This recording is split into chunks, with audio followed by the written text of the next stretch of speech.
Imagine inheriting a kingdom and turning it into an empire. Imagine commanding armies across the Niger River, capturing some of the most important cities in West Africa and transforming a relatively small Songhai state into a power that would dominate the region for generations. This was Sonni Ali, also known as Sonni Ali Bear or Ali the Great. He ruled Songhai from approximately 1464 to 1492. His reign would become one of the most consequential periods in West African history. Under his leadership, Songhai captured Timbuktu. Then came Djenné. He built a powerful river fleet on the Niger, expanded Songhai's territory, strengthened its control over trade, and laid the foundation for what would become one of the greatest empires in African history. But Sonni Ali was not universally admired. Some Muslim scholars portrayed him as a harsh ruler who persecuted parts of the Muslim elite. Songhai oral traditions remembered him very differently, as a powerful warrior and extraordinary leader. So who was the real Sonni Ali? A ruthless conqueror, a brilliant strategist, a defender of Songhai? Perhaps he was all of these things, because his story is not simple. It is the story of a king who lived in a turbulent age and transformed the fate of West Africa. This is the story of Sonni Ali, the warrior king who built the foundation of the Songhai Empire.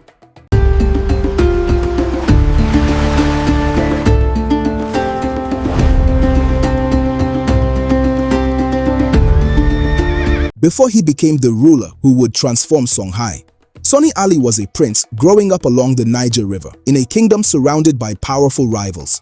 Songhai had already become an important state in West Africa. Its cities were connected by the Niger River. Its merchants participated in the trans-Saharan trade, and its position between the Sahara and the regions farther south gave it enormous economic potential. But Songhai was not yet the empire it would become. To the north, Tuareg forces controlled important cities, including Timbuktu. To the south, the Mossi kingdoms remained a powerful military threat, and the weakening of the Mali Empire had created a struggle for influence across the region. Sonni Ali grew up in this world of competing kingdoms, trade routes, and military power. He developed a reputation as a skilled military leader. He understood the Niger River, the movement of armies, and the importance of controlling the cities and trade routes that connected Songhai to the wider world. Then, in 1464, the throne came to him. Sonni Ali became the ruler of Songhai. He inherited a kingdom with enormous potential, but also enormous threats. And he quickly realized something. If Songhai was going to survive, it could not remain on the defensive. It would have to expand, and Sonni Ali was ready to lead the way. Déjà Kareb le peuple.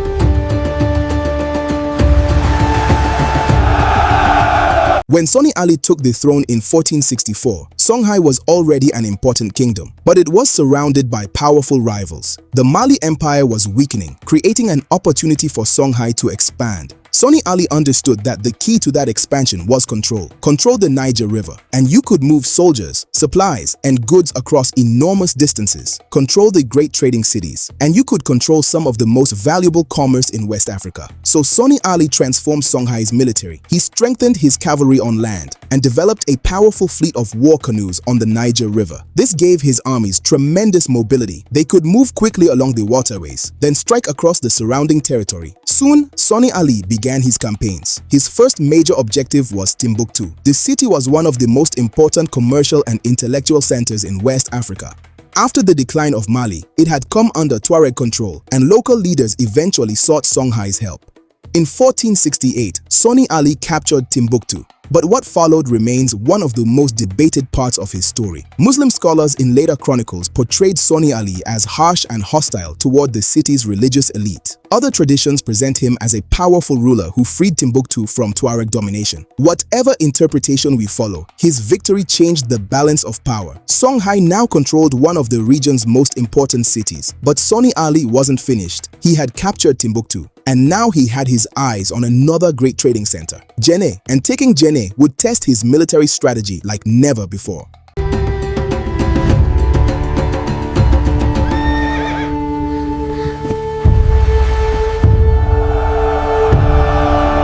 After capturing Timbuktu, Sonni Ali turned his attention toward another city that was just as important, Djenné. Located near the Niger River and the Bani River, Djenné was one of the great commercial centers of West Africa.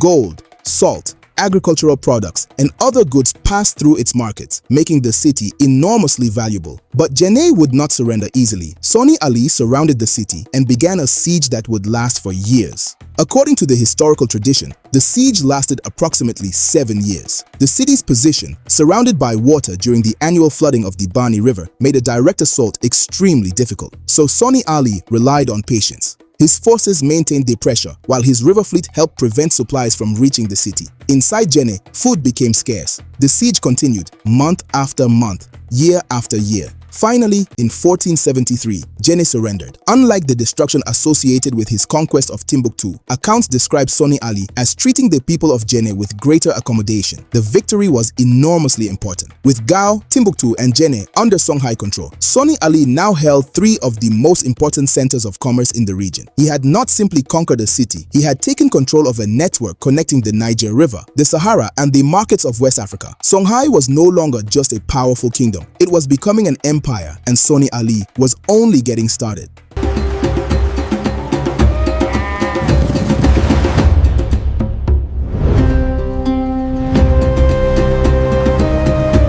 After the fall of Timbuktu and Djenné, Sonni Ali controlled 2 of the most important cities in West Africa. But conquering cities was only the beginning. He now had to hold together a rapidly expanding empire. Sonni Ali understood the importance of the Niger River. His fleet of war canoes allowed his forces to move quickly between distant territories, while his cavalry gave him a powerful advantage on land. Together, they created a military force capable of fighting in different environments. Sonni Ali continued campaigns against the Mosi kingdoms to the south and against other communities along Songhai's expanding borders. Not every campaign ended in permanent conquest, but his repeated military pressure pushed Songhai's influence farther into the region. He also reorganized territories under Songhai control, placing military leaders in important areas and using the empire's growing resources to support continued expansion. Trade became increasingly important. With Gao, Timbuktu, and Djenné connected to Songhai's growing territory, merchants moved gold, salt, agricultural products, and other goods across the empire. Songhai was becoming more than a collection of conquered territories. It was becoming a political and economic power, and at the center of it all stood Sonni Ali, the king whose armies had transformed Songhai from a regional kingdom into one of the most powerful states in West Africa.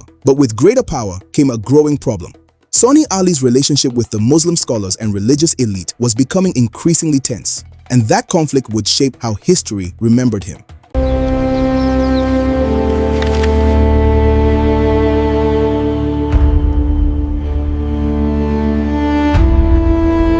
Sonni Ali was a Muslim ruler, but his relationship with Islam was complicated. Songhai was a diverse society where Islam existed alongside older African religious traditions. Sonni Ali appears to have practiced Islam, including observing Ramadan and giving support to some Muslim scholars. But he did not accept the idea that religious authorities should control his rule. This brought him into serious conflict with the ulama, the Muslim scholars of Timbuktu.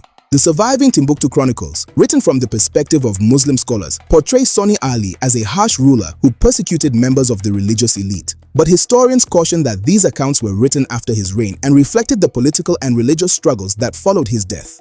Other evidence suggests that Sonni Ali maintained relationships with some Muslim scholars while also preserving traditional Songhai religious practices. This tension became one of the defining contradictions of his reign. To some, he was a defender of Songhai traditions. To others, he was a ruler who stood against the authority of Islam's scholarly establishment. And this conflict would have consequences far beyond religion, because when Sonni Ali died in 1492, the question of who would inherit his empire quickly became a struggle over the future direction of Songhai itself. The warrior king had conquered an empire, but could his dynasty hold onto it? The answer would come sooner than anyone expected.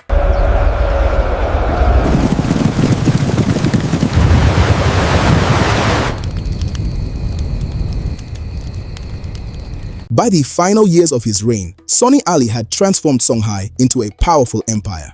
But the warrior king was still campaigning. In 1492, he led his army on another expedition, this time toward Gurma in the eastern part of his empire. It would become his final campaign. Sonni Ali had spent nearly 3 decades expanding Songhai through military strength, controlling major cities and trade routes, and defending his growing empire against powerful rivals. But while returning from the campaign, tragedy struck. Sonni Ali died suddenly in November 1492. The exact circumstances of his death remain uncertain. One of the most influential written chronicles, the Tariq al-Sudan, says that he drowned while crossing the Niger River. Songhai oral traditions tell a different story, including an account that he was killed by his nephew, Muhammad Toure, who would later become Askia Muhammad. What happened remains debated. But one thing is certain, Sonni Ali was gone. His military commanders immediately proclaimed his son, Sonni Baru, as the new ruler. But the empire Sonni Ali had built was about to face another struggle. Muhammad Toure, one of Sonni Ali's most powerful commanders, challenged Baru for the throne. Their conflict would divide Songhai, and within months, the dynasty Sonni Ali had ruled would come to an end.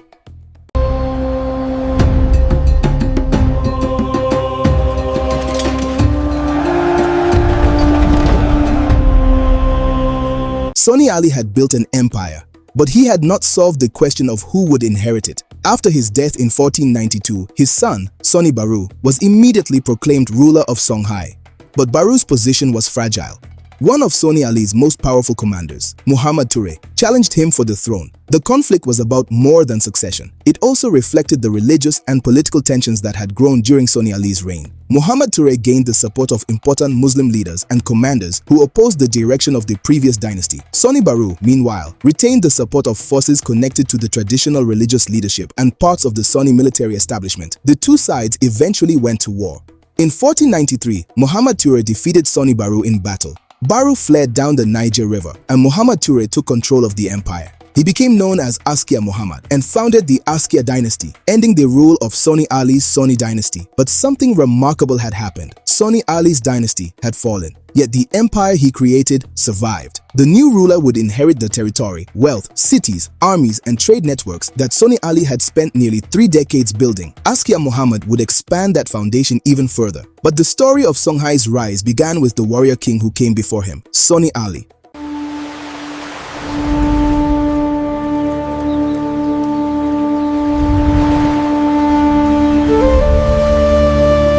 Sonni Ali was gone, and a new dynasty now ruled Songhai. But the empire he had created did not disappear with him.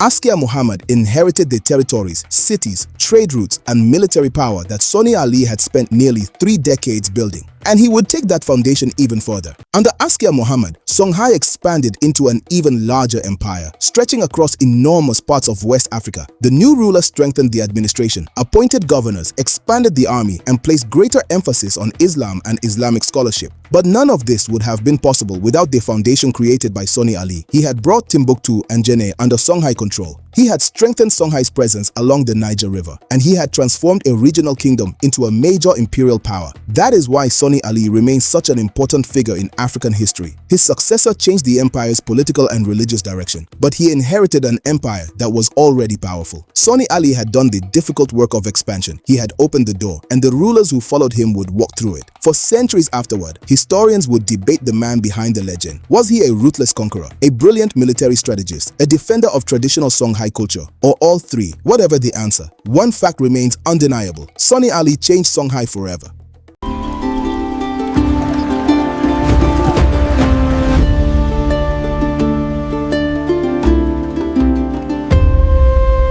Sonni Ali's story began with a kingdom and ended with an empire.